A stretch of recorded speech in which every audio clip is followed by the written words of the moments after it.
National crush ರಶ್ಮಿಕಾಗೆ ಕೂಡಿ ಬಂದ ಕಂಕಣ ಭಾಗ್ಯ. ಹಸೆಮಣೆ ಏರೋದಕ್ಕೆ ಸಜ್ಜಾದ ಕಿರಿಕ್ ಬೆಡಗಿ ರಶ್ಮಿಕಾ ಮಂದಣ್ಣ. ನ್ಯಾಷನಲ್ ಕ್ರಶ್ ರಶ್ಮಿಕಾಗೆ ಕೂಡಿ ಬಂದ ಕಂಕಣ ಭಾಗ್ಯ. ಹಸೆಮಣೆ ಏರೋದಕ್ಕೆ ಸಜ್ಜಾದ ಕಿರಿಕ್ ಬೆಡಗಿ ರಶ್ಮಿಕಾ ಮಂದಣ್ಣ. ತೆಲುಗು ನಟ ವಿಜಯ್ ದೇವರಕೊಂಡ ಜೊತೆ ನಿಶ್ಚಿತಾರ್ಥ ಒಳ್ಳೆದಾಗಲಿ. ಗುಟ್ಟಾಗಿ ನಿಶ್ಚಿತಾರ್ಥ ಮಾಡಿಕೊಂಡ ವಿಜಯ್ ಮತ್ತು ರಶ್ಮಿಕಾ. ವಿಜಯ್ ದೇವರಕೊಂಡ ನಿವಾಸದಲ್ಲಿ ನಿಶ್ಚಿತಾರ್ಥ ಏರ್ಪಾಡು ಮಾಡಲಾಗಿದೆ. ಈಕೆ ಕನ್ನಡತಿ ಅನ್ನೋದನ್ನ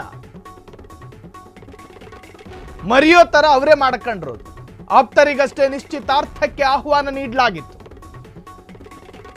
ನೆಂಟರು ಬಂದಂಗೆ ಆಗಾಗ ಬರ್ತಾರೆ ಕರ್ನಾಟಕಕ್ಕೆ. ಫೆಬ್ರವರಿಯಲ್ಲಿ ಹಸೆಮಣೆ ಏರಲಿದ್ದಾರೆ ಗೀತಾ ಗೋವಿಂದ. ಕೂರ್ಗು ಮಡಿಕೇರಿ ಬಿಟ್ಟು ವರ್ಷ ಕಳೀತೇನು, ಹೈದರಾಬಾದ್ನಲ್ಲೇ ಸೆಟ್ಲು. ಆಗಾಗ ಕನ್ನಡವನ್ನ ಮರ್ತವರಂಗೆ ಮಾತನಾಡ್ತಾರೆ. ಪರಭಾಷಿಕರು ಕನ್ನಡವನ್ನ ಅತ್ಯಂತ ನಿರರ್ಗವಾಗಿ, ಅತ್ಯಂತ ಏನು ಪ್ರಯಾಸವಿಲ್ಲದೆ ಮಾತನಾಡೋ ಪ್ರಯತ್ನ ಪಟ್ಟರೆ ಈ ಎಮ್ಮನಿಗೆ ಕನ್ನಡ ಮಾತನಾಡೋದಕ್ಕೆ ಆಲಸ್ಯ. ನಾನು ಕನ್ನಡತಿನ ಅಂತ ಹೇಳಿ ಭ್ರಮಾಧೀನರಿಗೆ ಒಳಗಾದವರಂಗೆ ಮಾತನಾಡ್ತಾರೆ. ಸೊ ಕೆಲ ಪ್ರಮಾದ ಮತ್ತು ಕೆಲ ಎಡವಟ್ಟುಗಳಿಂದ ಚರ್ಚೆಗೆ ಬಂದಿದ್ದ ರಶ್ಮಿಕಾ ಮಂದಣ್ಣ ಆಕೆಯ ನಿಶ್ಚಿತಾರ್ಥ ಏರ್ಪಾಡಾಗಿದೆ. ನಮ್ಮ ಕನ್ನಡತಿ ಅನ್ನುವ ಸಣ್ಣ ಕನ್ಸರ್ನ್ ಆಧಾರದಲ್ಲಿ ಆಕೆಗೆ ಒಳ್ಳೆಯದಾಗಲಿ, ಶುಭ ಆಗಲಿ. ತೆಲುಗು ನಟ ವಿಜಯ್ ದೇವರಕೊಂಡ ಜೊತೆ ನಿಶ್ಚಿತಾರ್ಥ, ಗುಟ್ಟಾಗಿ ನಿಶ್ಚಿತಾರ್ಥ ಮಾಡಿಕೊಂಡಿರುವಂತಹ ವಿಜಯ್ ಮತ್ತು ರಶ್ಮಿಕಾ. ವಿಜಯ್ ದೇವರಕೊಂಡ ನಿವಾಸದಲ್ಲಿ ನಿಶ್ಚಿತಾರ್ಥ, ಇನ್ನು ಹೈದರಾಬಾದ್ನ ವಿಜಯ್ ನಿವಾಸದಲ್ಲಿ ನಿಶ್ಚಿತಾರ್ಥಕ್ಕೆ ಏರ್ಪಾಡಾಗಿದೆ. ಆಪ್ತರಿಗಷ್ಟೇ ನಿಶ್ಚಿತಾರ್ಥಕ್ಕೆ ಆಹ್ವಾನ ನೀಡಲಾಗಿತ್ತು. ಫೆಬ್ರವರಿಯಲ್ಲಿ ಹಸೆಮಣೆ ಏರಲಿದ್ದಾರೆ ಎನ್ನುವಂಥ ಮಾಹಿತಿ ಇದೆ.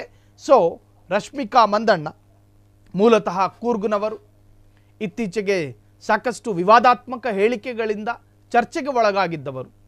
ಸೊ ಈಗ ಅವರು ತನ್ನ ಸನ್ಯಾಸಿ ಜೀವನಕ್ಕೆ ತಿಲಾಂಜಲಿ ಇಟ್ಟು ಸಂಸಾರಿ ಆಗೋದಕ್ಕೆ ಹೊರಟಿದ್ದಾರೆ. ಶುಭ ಆಗಲಿ ಅನ್ನೋದೇ ನಮ್ಮ ಹಾರೈಕೆ. ಕ್ಷಣ ಕ್ಷಣದ ಸುದ್ದಿಗಳಿಗಾಗಿ ಫ್ರೀಡಂ ಟಿವಿ ಸಬ್ಸ್ಕ್ರೈಬ್ ಮಾಡಿ, ಲೈಕ್ ಮಾಡಿ ಹಾಗೂ ಫಾಲೋ ಮಾಡಿ. ಹೊಸ ಸುದ್ದಿಗಳ ನೋಟಿಫಿಕೇಶನ್ಗಾಗಿ ಬೆಲ್ ಐಕಾನ್ ಮೇಲೆ ಕ್ಲಿಕ್ ಮಾಡಿ.